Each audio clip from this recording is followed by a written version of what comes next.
e a cultura é aquilo que traz discernimento para as pessoas, né? Embora seja negado para muita gente, por isso, porque traz discernimento. I am her only son.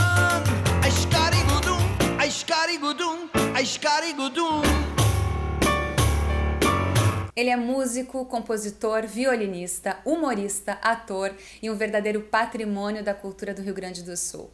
Com Nico Nikolaevski, ele criou um mundo paralelo. Com a Simone Haslan, ele eternizou a esbórnia. Com vocês, Ike Gomes.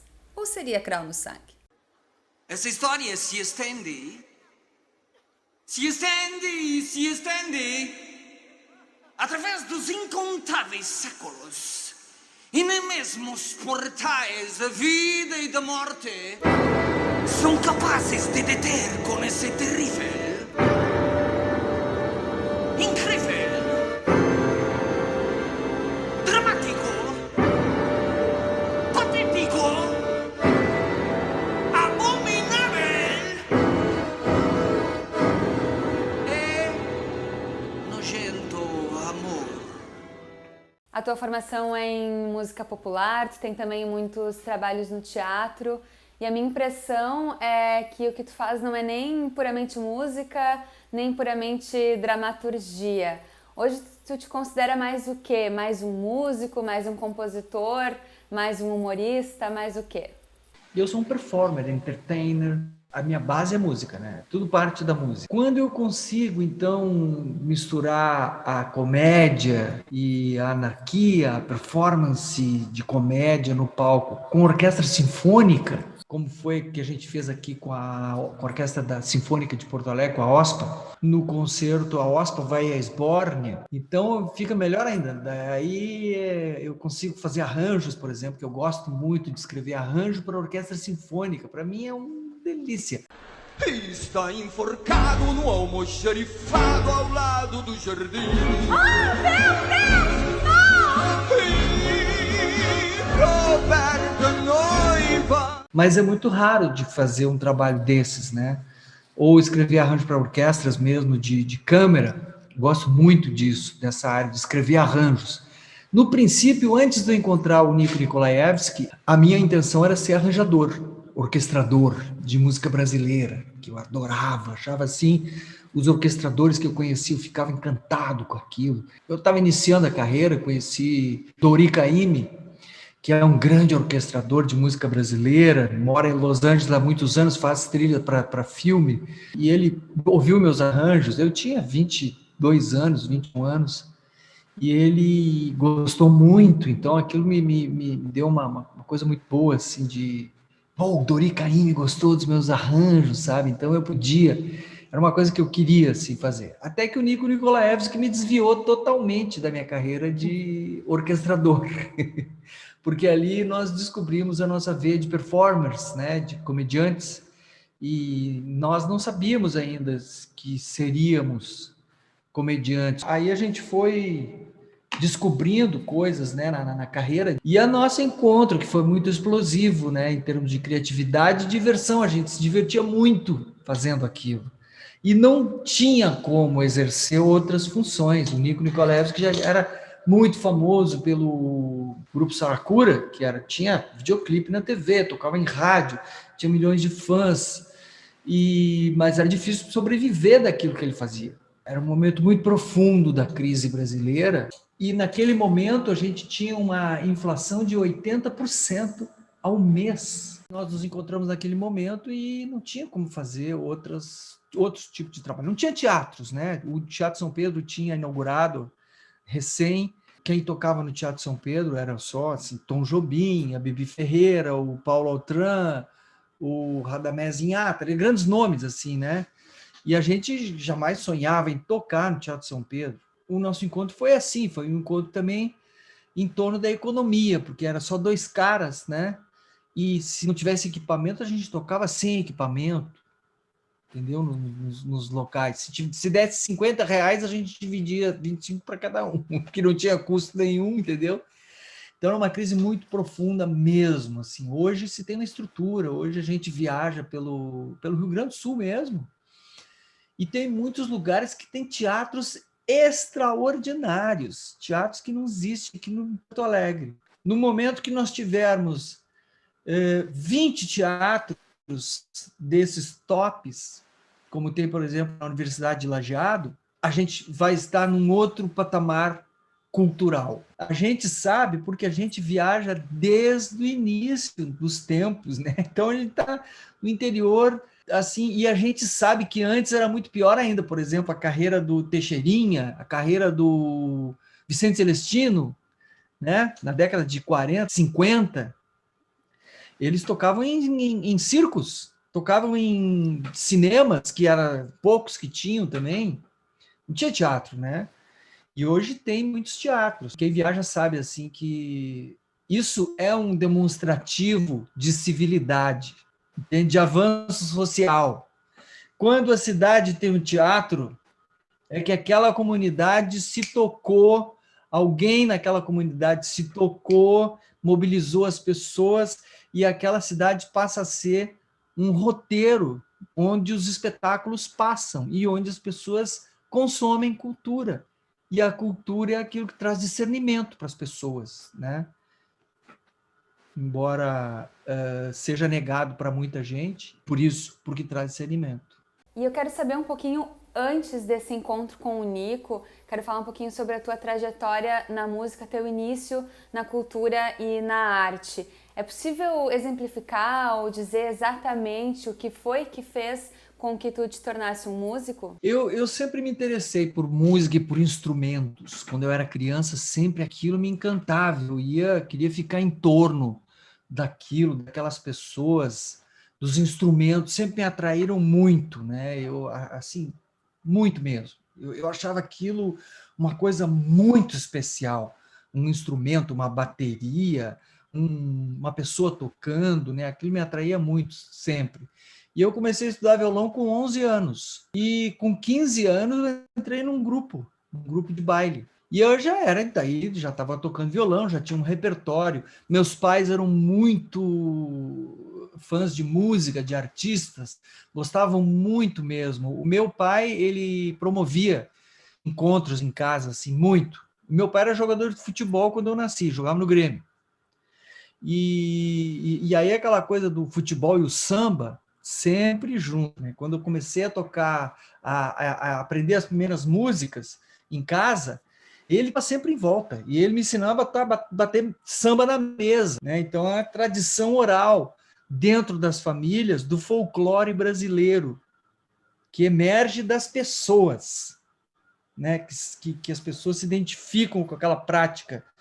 É o folclore, é a natureza, né? Natureza falando através das pessoas. E meu pai me ensinava a bater samba na mesa ali, e eu peguei, né? Então eu sei bater samba pela tradição oral. E aí eu acompanhava, daí comecei a virar adolescente e acompanhar as publicações, né? Que tinha algumas revistas no Brasil que tinha publicações. A década de 70 foi muito rica pela atitude, sabe, daquela geração. Era uma geração que veio logo depois dos hippies, né? Que eram os hippies, ainda eram os hippies, né? Era o produto do pensamento dos hippies, que começou nos anos 60 e teve um boom nos anos 70, né?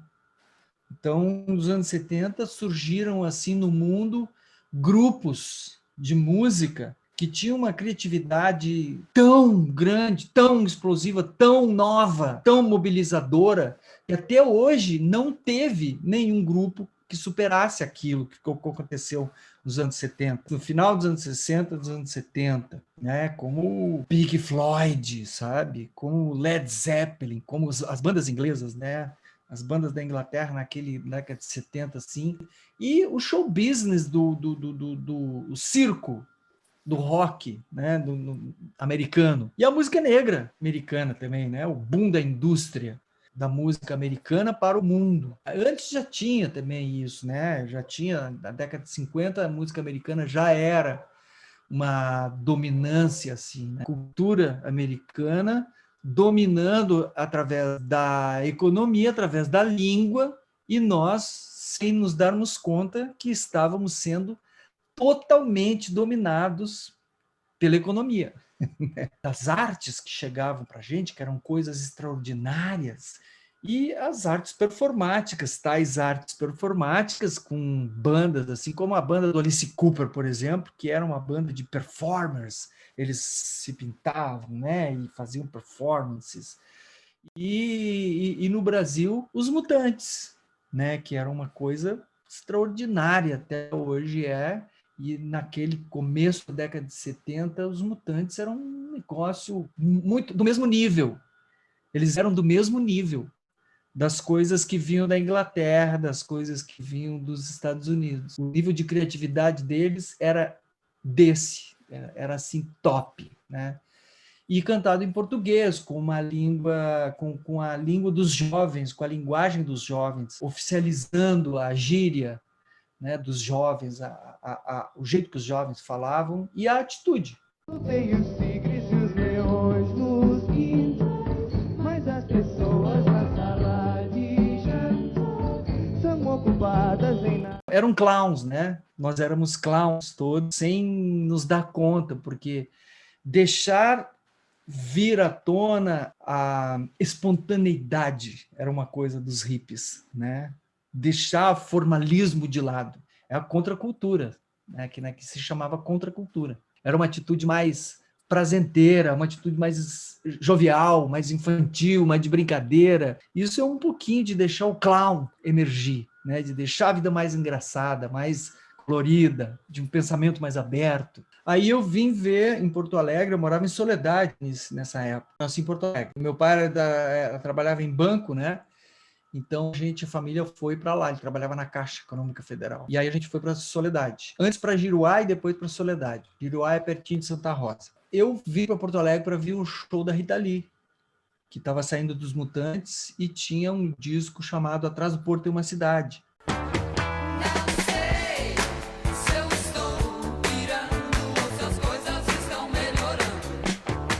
Já escutava, tinha ganho uma fita de um amigo meu, e uma fita cassete, e escutava as músicas, achava ao máximo aquilo, aí vim ver o show. E eu tive um choque, porque foi o primeiro show de rock que eu vi na minha vida, foi aqui no Gigantinho, e tive um choque com aquilo, sabe? Foi um negócio que me marcou muito, assim, aquele show, porque eles eram muito bons. Eles eram melhores que as bandas inglesas que a gente via. E a Rita Lee e os Mutantes, e aquele show especial da Rita Lee, era assim, um desenvolvimento do que eram os Mutantes, ela fora dos Mutantes, trazendo o melhor dos Mutantes, trazia consigo a anarquia, que era uma marca da Rita Lee, sempre foi, né? Anarquia, comédia, sabe? Se divertir, as letras engraçadas, não é engraçada para morrer de rir, mas inteligentes. E aquilo me marcou muito, assim. Eu voltei para a Soledade assim em alfa. Não me lembro o que aconteceu comigo naquela época. Eu fiquei um tempo assim com aquilo, assim, me nocauteou. Logo me convidaram para entrar num grupo de baile, e uma banda de baile, né? E aí eu entrei e começamos a tirar as músicas da Rita Lee. Eu tinha 15 anos daí, e já com 15 anos eu fui para a estrada. Metade do baile eu tocava samba, porque eu era bom de samba, né? Então eu tinha a manha de tocar samba na bateria, e a metade tocava guitarra, né? Eu dividia com um amigo meu do grupo, que é meu amigo até hoje, César Kine. Ele tocava os rocks, ele tocava na bateria, e eu tocava na guitarra, e os sambas eu tocava na bateria, porque eu tinha o molho, tinha a manha do samba. Tu falou sobre algumas bandas, né, e que muitas dessas bandas acabaram influenciando outras. Falou um pouquinho também sobre a influência do teu pai ali com o samba, com o futebol. E tu consegue perceber também que o teu trabalho, de alguma forma, conseguiu influenciar outros artistas ou mesmo, sei lá, pessoas, membros da tua família? É possível medir o nível e o grau de influência? Eu vejo que tem gente que gosta do trabalho da gente, tem pessoas que declaram isso, né? O Abujanra, por exemplo, o André Abujanra, que era dos Mulheres Negras, ele falava assim pra gente, encontrava a gente, falava assim, não, eu imito vocês, ele falava isso. E agora ele participou conosco, né, no nosso programa Sborne em Revista. E ele participou conosco como um personagem da Sborne. Foi muito Como um legal. esborniano. Esborniano, é. Eu não vejo, assim, outras pessoas que se sentem influenciadas. Eu vejo muito assim, ó. Tem muitas pessoas que já vieram dizer para mim, ó, eu toco em orquestra, eu toco violino, ou eu toco violoncelo, e eu comecei a estudar porque eu te vi tocando violino. Isso tem muita gente que me fala. A questão da performance, assim, não é exatamente o que aparece em outros grupos, mas a gente vê que tem pessoas que curtem, assim, o nosso trabalho, né? E nos chamam para participar, sabe? Por exemplo, a gente participou de um dos discos do Pato Fu, lá em Minas Gerais, e alguns anos depois eles nos chamaram para fazer o DVD deles, para participar do DVD deles, que era o DVD Pato Fu ao vivo no Museu de Arte... Na Pampulha. Museu de Arte Moderna na Pampulha.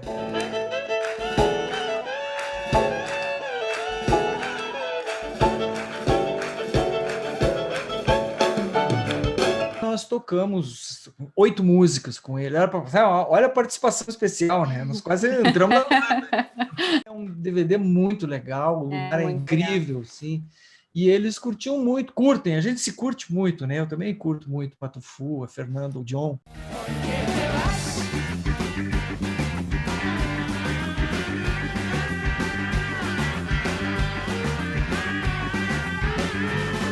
Eles têm um disco deles, música de brinquedo, que é muito bacana, assim, que tem um perfil similar ao Tangos e Tragédias, né? Que não são a maioria das músicas não são deles, né?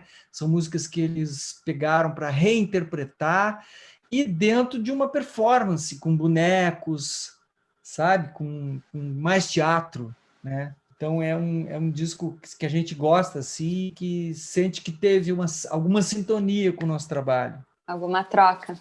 É. Queria agora também entrar no assunto Nico. Tu já falou um pouco sobre como vocês se conheceram e foi imediata essa sintonia entre vocês. Claro que foram muitos anos no palco, né? Era muito visível que vocês se davam muito bem ali naquele espaço, mas isso foi assim de cara ou foi uma construção?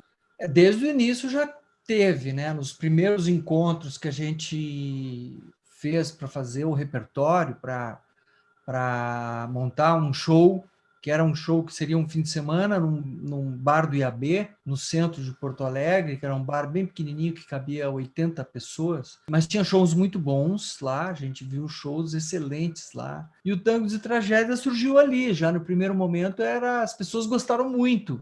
A gente não sabia o que iam achar, e nem estava interessado muito em saber o que iam achar. A gente queria fazer, porque a gente estava se divertindo e estava gostando daquilo, né? Do primeiro momento a gente já começou a se divertir, já começaram a pintar ideias interessantes, desde o primeiro momento já eram os personagens, Kraus e Pletskaya. O encontro com o Nico foi muito explosivo em termos de realização, né? Primeiro a realização artística, que a gente entrou de cabeça numa área que nós não tínhamos domínio. Nós não sabíamos que nós iríamos nos transformar em comediantes. E nem sabia exatamente o que é que nós estávamos fazendo no primeiro momento, que era um musical, né? A gente demorou uns anos para determinar, pô, isso que a gente faz é um musical. Porque o pessoal do teatro dizia que nós fazíamos música. E o pessoal da música dizia que a gente fazia teatro. E o que a gente fazia, na verdade, era um musical. A nossa cidade não estava acostumada com esse...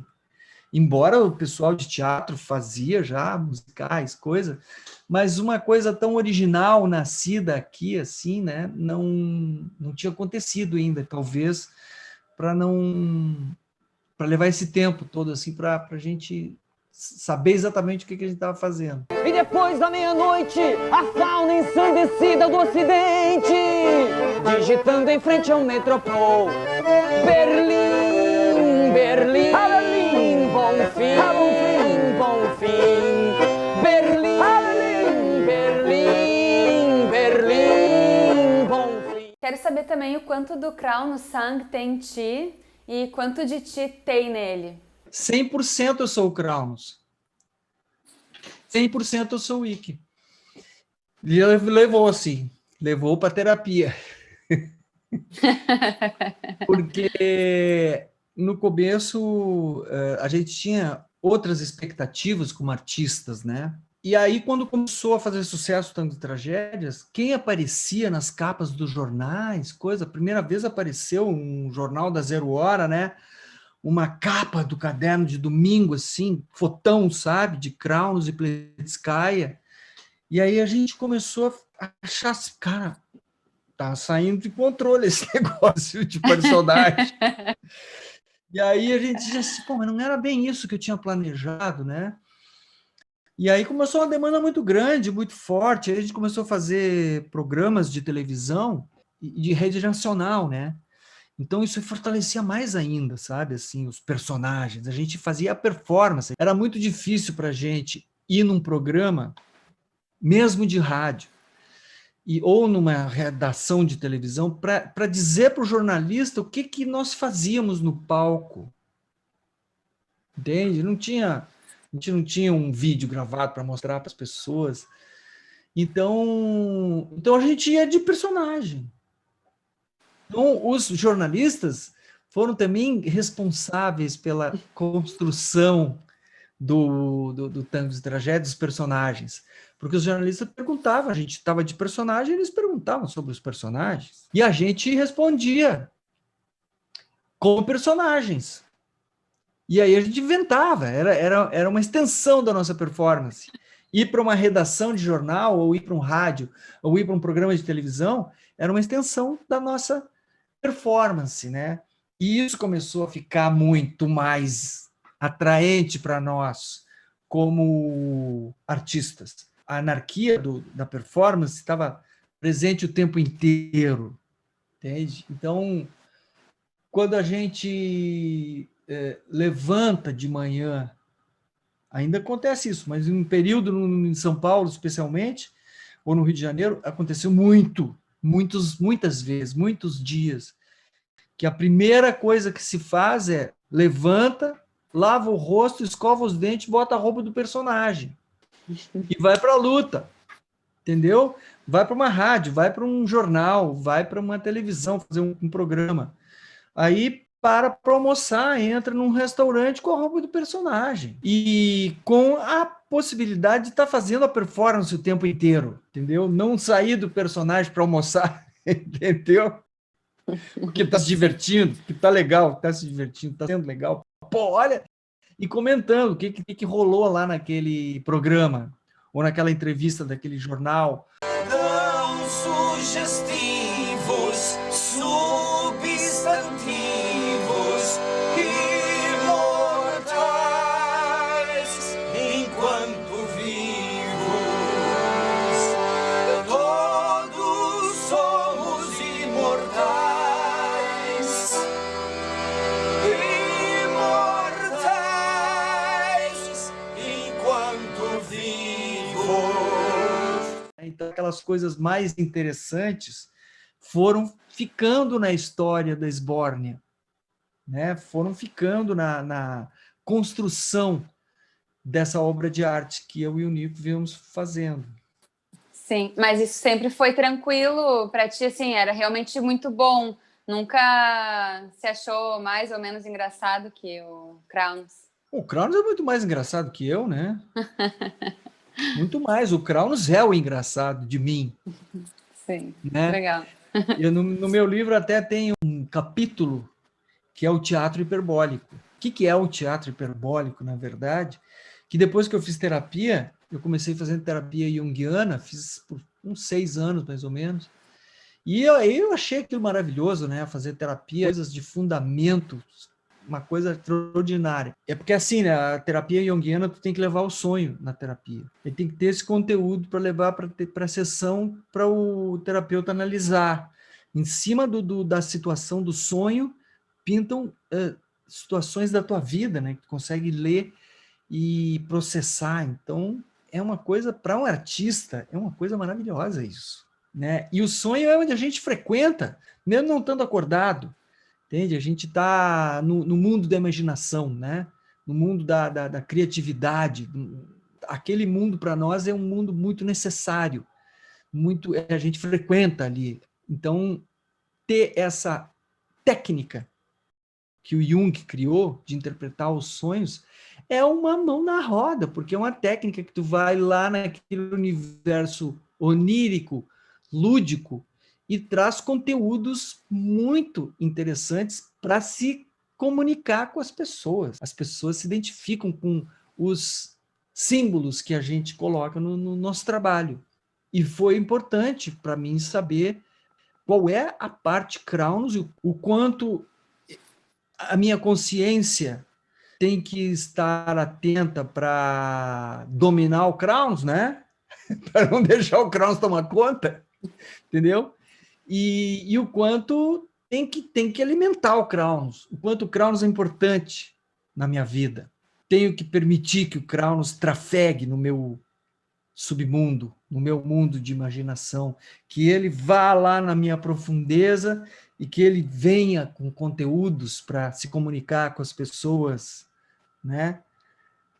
Eu não posso dar a chave da casa para o Crown, entendeu? Só isso. Melhor não, né? Deixa assim. Melhor não, melhor não.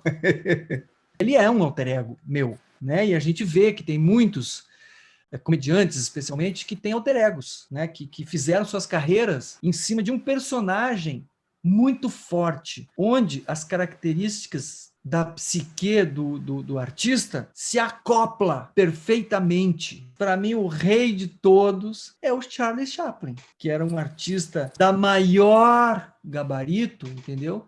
Que fez muito sucesso com aquele personagem que era o Carlitos, o Vagabundo. Que ele tentou, eu vi muitos filmes dele, tenho a coleção dele completa toda, e ele fez alguns outros personagens que não davam muito certo. Então, aquele era o alter ego do Charlie Chaplin, onde ele botava sua força vital toda naquele personagem, e aquele personagem era tudo. Ele conseguia se expressar integralmente com aquele personagem. Um grande artista, né? Fazia a música também dos filmes. Eu me identifico muito com o Chaplin, assim, guardando as proporções. Mas era aquilo que... Inclusive, eu fiz... Não, quando a gente começou o Tangos e Tragédias, nós fomos buscar referências, né? Porque a gente tinha, assim... Ah, não, se é para ser humorista, então que tipo de humorista eu gostaria de ser? Para mim, aquilo era o maior padrão, sabe? O cinema mudo, o Chaplin, o Gordo e o Magro, o Harold Lloyd, o Buster Keaton, que eu, na verdade, vim conhecer depois, né? Tinha o Gordo e o Magro, passava na televisão, o Chaplin era muito conhecido, mas são artistas que deixaram uma obra, assim, extraordinária, daí tu vê, né? O Buster Keaton com aquele clown dele, são os clowns, né? Os primários dos clowns são aqueles da comédia dell'arte, né, que andavam nos carroções pela Europa, fazendo seus espetáculos pelas vilas e povoados. E aquilo veio, aquele estilo de artes performáticas, né? Então, esse tipo de arte performática assim, sempre me chamou muita atenção.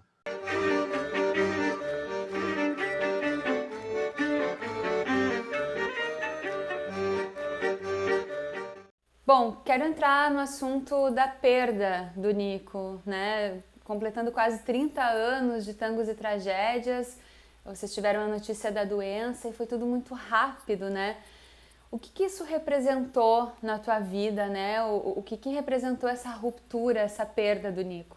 Representou tudo, né, na minha vida, assim. O Nico me trouxe uma coisa muito importante, assim. Primeiro, trouxe muita felicidade, né? Porque o nosso encontro foi muito feliz. A gente descobriu coisas, nós nos permitimos nos expressar integralmente como artistas. Isso era uma coisa assim, foi uma coisa muito importante, porque se eu não tivesse encontrado ele, talvez não tivesse descoberto isso, né? E não tivesse vivido tudo que a gente viveu, né? Que foi muita coisa muito legal, assim, muitas conquistas em termos de vida, de descoberta, de ser humano, de potencialidade, de crescimento, né? Tudo que é tipo de coisa. Embora muitas vezes nós tivéssemos posições contraditórias sobre a vida mesmo, isso nos trazia o questionamento, né, sobre todas as coisas. Tudo era questionado, né? Assim, a gente viajava muito junto, a gente estava muito junto sempre, então todas as nossas posições eram questionadas, tanto dele por mim, assim, mutuamente, né? Então, assim, quando nós encontrávamos oposições, posições opostas, assim, as nossas posições entravam em xeque. Então, nós tínhamos que checar a nossa posição contraditória, entende? Isso nos levava a diversos níveis de processamento de o que eu achava da vida e o que ele achava da vida. E muitas vezes a gente aprendia um com o outro das posições contrárias, entende? E descobria numa posição bem oposta à minha inicial coisas de muito valor. E essas oposições também nos levaram para a terapia, porque nós fizemos terapia juntos, porque chegou um momento que havia conflito, né? E nós queríamos resolver conflito de alguma forma. Outros dirão que parece normal, como o jornal Leite e Pão. E aí fomos fazer terapia juntos, né? Que é terapia de sociedades, para achar os pontos de interseção que são possíveis e tomar consciência dos pontos que não são possíveis que se intercedam. Então, que cada um fique naquela área e descobrir quais são os pontos de interseção que realmente interessa, que eu não preciso ter 100% de concordância com uma pessoa que está me trazendo coisas muito importantes e 1000% noutra área. Então, a gente identificou quais eram as áreas que a gente realmente, onde é que saía o fogo do nosso encontro, e ali é que a gente investiu. As outras áreas não interessavam. Então, não interessa, cada um tem sua posição, nós temos um ponto de interseção muito forte, reconhecido pelo público, a gente viajando pelo Brasil, para fora do Brasil também. Então, isso foi importante assim, para a gente, e é uma lição de vida, né? Porque a gente aplica em tudo isso, não só na relação da dupla, mas a gente aplica no casamento, aplica na relação com os filhos, agora na relação com os netos ou na relação com quem quer que seja. É um ponto de vista mais amplo assim, de análise de relacionamentos, de uma forma geral. Poxa, que alegria amar esse rancho. Poxa, com essa veia eu me arranjo. Ana Cristina, eu não gosto de você. Tô amando loucamente a tua mãe. E como foi tentar seguir na música, tentar seguir nesse projeto que é tão gigante? Como foi também tomar a decisão de colocar outra pessoa, de fazer com a Simone Haslan e dar continuidade a esse trabalho e fazer algo parecido, mas diferente? Foi muito duro assim, a perda do Nico. Muito duro mesmo, especialmente porque foi no palco, né? No palco que nós fizemos durante 28 anos, fizemos temporadas ali, 28 janeiros nós estivemos ali. O Teatro São Pedro tem 162 anos agora e nós somos os artistas que mais pisamos naquele palco. E as temporadas eram eufóricas, né? Era muita alegria, entende? Uma vez até a gente fez na Argentina o show e fomos para a rua, né? E aí a gente ouvia o pessoal falar assim, esses brasileiros, tudo acaba em carnaval. Quer dizer, não tinha nada de carnaval no nosso show, entendeu? Mas tinha a euforia do Brasil, a euforia do brasileiro, a euforia de estar fazendo uma celebração na rua, desde que os shows sempre acabam na rua, né? Muita euforia. no final dos shows. Tanto que no começo, quando a gente começou com isso, a saída, aquela euforia, no final de uma temporada, eu entrava em depressão. Porque era tanta euforia, daí acabava a temporada, aí a gente ia descansar. Aí começava a me sentir estranho, muito estranho. Aí passava uma semana e não tinha show. E aí me sentia muito estranho mesmo. E aí eu entrava em depressão. E não sabia por quê, não sabia o que estava acontecendo. Daí na terapia descobri isso também, que depois de um mês de temporadas eufóricas e shows lotados, para. Daí a própria química do corpo, ela sente a diferença, entendeu? Entre não fazer aquele... Daí o cérebro fica pedindo aquele momento de euforia, coisa e tal, não acontece. Isso também foi uma descoberta da terapia, mas assim, a despedida do Nico foi muito dura, porque foi no palco. E nós estávamos em temporada. Então foi uma morte performática, absolutamente performática, que nós estávamos fazendo mais uma temporada onde estava tudo bem, paramos na primeira semana porque ele começou a sentir algumas dores estranhas, daí foi fazer o exame de sangue e tinha um problema maior, né?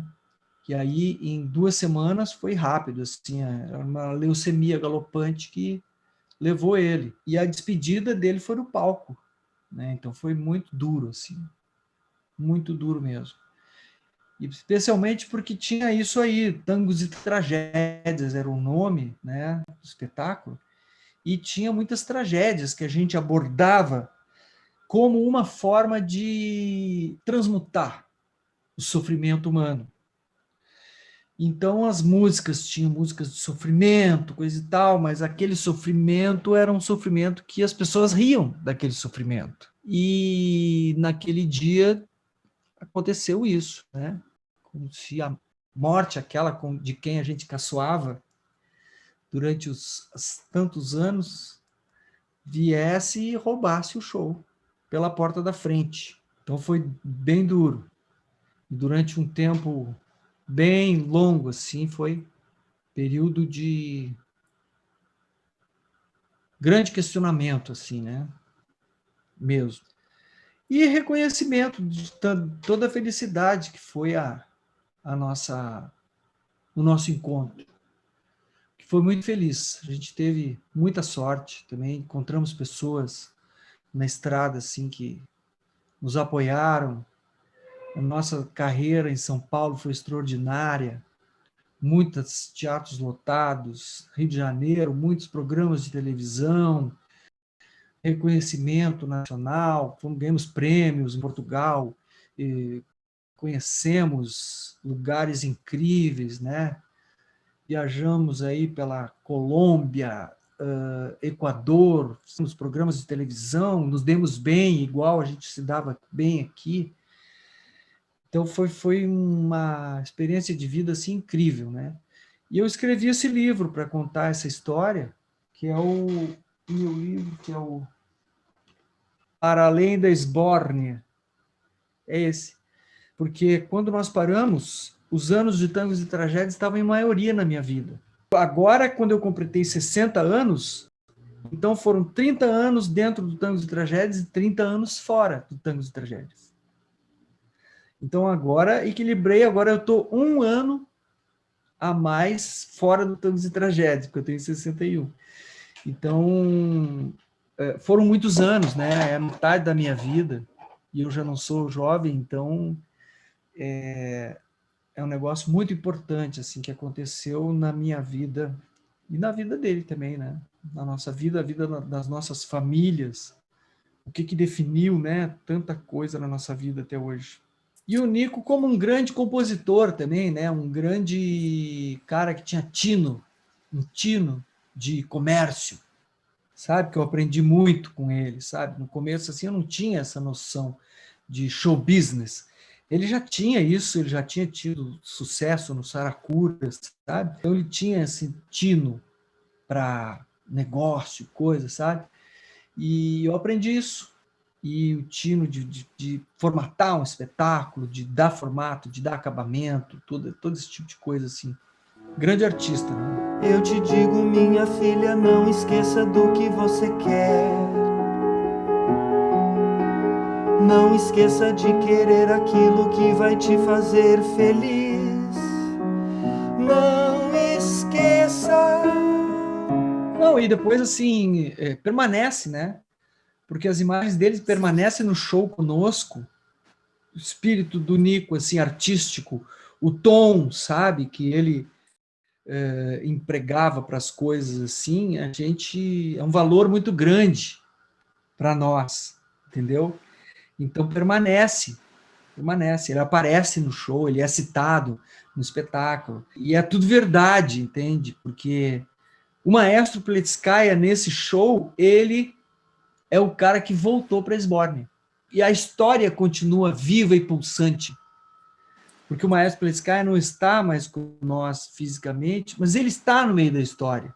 Ele é citado no meio da história e ele aparece em projeções no meio do espetáculo. E a Simone Haslan, a Nabirra? Conta pra gente um pouco mais sobre esse encontro, sobre essa junção de vocês. A Simone Haslan, ela era parte da Rádio Esmeralda, que foi a noção exata assim, do nosso tipo de performance, porque elas fizeram uma carreira de 9 anos de sucesso, fizeram temporadas longas, viajaram pelo Brasil, fizeram programas de televisão, era o tango de tragédias de saia, diziam, né? Nessa encarnação eu nasci manga madura no fundo do quintal. Sua manga pendurada nesse galho, se você não me comer, eu apodreço e caio. Que era uma dupla de comediantes, musicistas de altíssima categoria, arranjadoras fantásticas, tinham um repertório já maravilhoso, e eu vi isso nelas um potencial de um outro musical do mesmo estilo do nosso. E deu certo, até que a Adriana, que era parceira da Simone, faleceu, né? Então elas ficaram 9 anos em cartaz, e aí a Simone foi fazer o trabalho individual dela, ganhou um monte de prêmios também, foi super reconhecida, o trabalho dela, o Chachados e Perdidos, e a Simone sabe exatamente qual é o tipo de performance que nós fazemos, né? Então entrou assim, era natural a entrada da Simone. Muitas pessoas nos falavam, vocês deviam fazer um trabalho juntos, né? Agora que tá os dois sozinhos. Você é a minha vitamina, o meu sonho com recheio, meu quindim, meu pão de ló com chantilly no meio. Eu passei ainda 2 anos fazendo o Tantango, que era um trabalho muito bacana também, que tem alguns registros aí na internet. Viajamos também pelo Brasil, mas aquele conteúdo da Esbórnia ali parado, né, pedindo para ser mexido, as pessoas dizendo não deixe a Esbórnia morrer, coisa, então a gente voltou, né? A Simone entrou, começamos a nos sintonizar, a primeira vez foi Kraunos e convidados, daí a Simone era uma convidada, mas e depois a gente foi para a estrada, só eu e ela, em shows menores, assim, foi uma sintonia natural também, muito natural.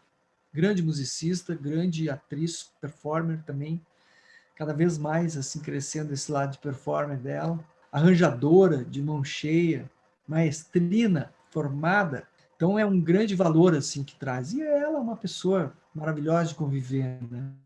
E o Cláudio Levitan também, que vem já vinha da Esbórnia de antes, né, que era parceiro do Nico, já lá no Saracura, também veio com o personagem dele, o professor Canflutes, e compusemos músicas novas para o projeto novo, esse, a Esbórnia em Revista, e continuamos juntos, temos projetos de seguir a Esbórnia para sempre. Olha, esses dias, um jovem do coro, o jovem da OSPA, que participa conosco, como Juntos do Coral Esborniani, ele veio mostrar uma composição que ele fez, que era o hino das Universidades de Ciências Fictícias, da Esbórnia. Então, quando eu não estiver mais aqui, esse universo pode continuar com outras pessoas. Já tem pessoas imaginando esse universo para adiante.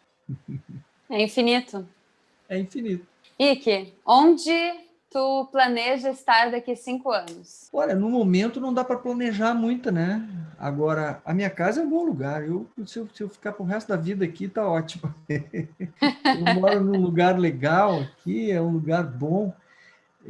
No Morro do Osso tem natureza, muita natureza aqui. Tem o parque, né? Reserva Natural do Morro do Osso, é bem pertinho da minha casa, eu vou a pé, aqui tem um mato, tem passarinho, tem lagarto, tem gambá. E tem tudo isso e eu vejo a estação espacial. Quando a estação espacial passa aqui, a ISS, né, International Space Station, ela passa aqui e eu vejo, acompanho a passagem da estação Quer mais espacial. o quê? Quer mais o quê? Mais o quê, pô? Fiz até uma música para a estação espacial. Que maravilha. Ike Gomes, te agradeço por bater esse papo comigo, muito obrigada. Eu que te agradeço. E vida longa esse projeto, né? Eu acho que o assunto acaba sempre sendo muito a esbórnia, porque é inevitável, né? Claro. É tão gigante, né? Transcende, e é muito bom falar contigo, muito bom te ouvir e saber um pouco mais da tua história. Obrigado.